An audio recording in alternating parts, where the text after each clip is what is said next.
कडक उन्हात फळे विकणाऱ्या कष्टकरी आईची काळजी घेणाऱ्या चिमुरडीचा व्हिडिओ सध्या सोशल मीडियावरती चांगलाच व्हायरल होत आहे। मायलेकीचा हा व्हिडिओ पाहून लोक खूप भावनिक झालेले आहेत। सोशल मीडियावर समोर आलेल्या व्हिडिओमध्ये एक चिमुरडी तिच्या आईची काळजी कशा प्रकारे घेत आहे हे दिसून येत आहे। व्हिडिओ काय नक्की बघा, त्या अगोदर चॅनलवरती नवीन असाल तर जरूर सबस्क्राईब करा।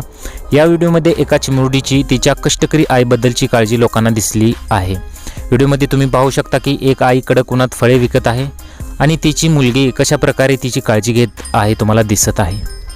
हा व्हिडिओ पाहून अनेक लोक भावनिक सुद्धा झालेले आहेत। या व्हिडिओमध्ये एक आई रस्त्यावर फळे विकत असल्याचे दिसत आहे। उन्हामुळे शेजारी उभी असलेली मुलगी कशा प्रकारे तिच्या आईची काळजी घेत आहे। अक्षरशः तिच्या आईला ती वारा घालत आहे, ऊन लागत आहे म्हणून डोक्यावरती ती छापडी धरत आहे। अशा प्रकारची काळजी ती आईची घेत आहे आणि हेच बघून अनेक नेटकरी भावनिक झालेले आहेत। हा व्हिडिओ इंस्टाग्राम प्लॅटफॉर्मवर शेअर करण्यात आला होता आणि चांगलाच व्हायरल झाला।